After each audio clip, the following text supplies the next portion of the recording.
Get your chip when you get your COVID vaccination. They want to alter us. They're sharing false rumors and lies about COVID-19 vaccines. This is the final enslavement. And they have influence because they're religious leaders. I look at anti-vaccine content all day, every day. My name is Kalina Kultai.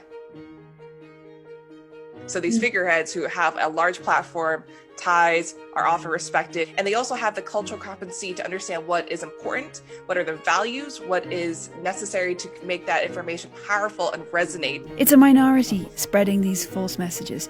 Most leaders in every faith are trying to do the opposite. The vaccine is a gift of hope. But when religious leaders spread wrong information about vaccines, it can be powerful. In India, this man suggests the vaccine is an international conspiracy to feed cow's blood to Hindus. But there's no cow's blood in COVID-19 vaccines. A Greek Orthodox bishop says slaughtered fetuses are used to make vaccines. But this emotive language is extremely misleading. There were 2 fetuses aborted in the 1960s that are used to produce a cell line that's still used today in the process of making deactivated virus that goes into the vaccine. But that does not mean that they're taking aborted babies and putting it in your vaccines. In Israel, a rabbi claims the vaccine will make you gay, which is nonsensical.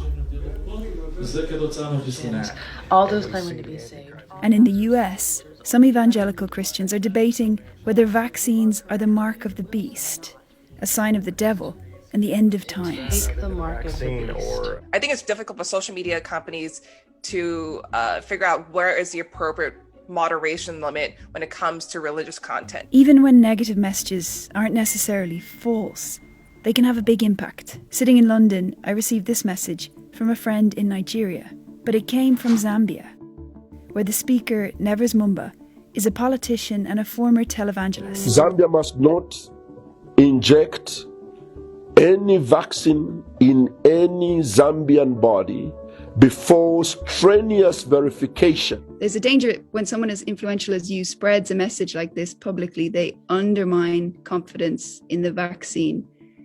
Why did you feel the need to make this statement publicly? I think it's my moral obligation as a leader to make that public, because it puts our authorities on alert to realize that we are not just people who receive anything that comes to us, but all we are saying to our people, make sure it is safe. Is pre-regulation by the WHO that isn't enough by your standards? No, not at all, not at all. When Pfizer hit London had to do its own verifications and ensure that they are satisfied. Even if the intent of the person who's posting it is not necessarily to spread misinformation, it can be interpreted as a message to not vaccinate. Dr. Teddy Andrew Mulenga challenged Nevers Mumba publicly.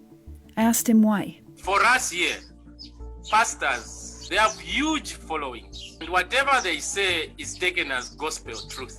He believes that Zambia, like other countries have done, should trust the WHO's rigorous pre-regulation to get the vaccine quickly. I am a doctor, but there are more people listening to him. It's crucial that religious leaders get vaccine messaging right. Halal is very important for Muslims. In 2018, the highest Muslim clerical council in Indonesia said a measles and rubella vaccine wasn't halal. The MUI then issued a fatwa that this, even it is not halal, but it still can be used. But that mixed message meant many parents refused to vaccinate their children. Now, with the coronavirus, they want to do things differently. They put out a fatwa saying the COVID-19 vaccine from Sinovac is halal before the rollout in Indonesia began. I think it's incredibly important for religious leaders to spread accurate and up-to-date information about vaccines and making sure that that information that they're spreading is relevant to their congregation. Because a delay in vaccinating means more lives lost. We need the vaccine. We need people to buy in.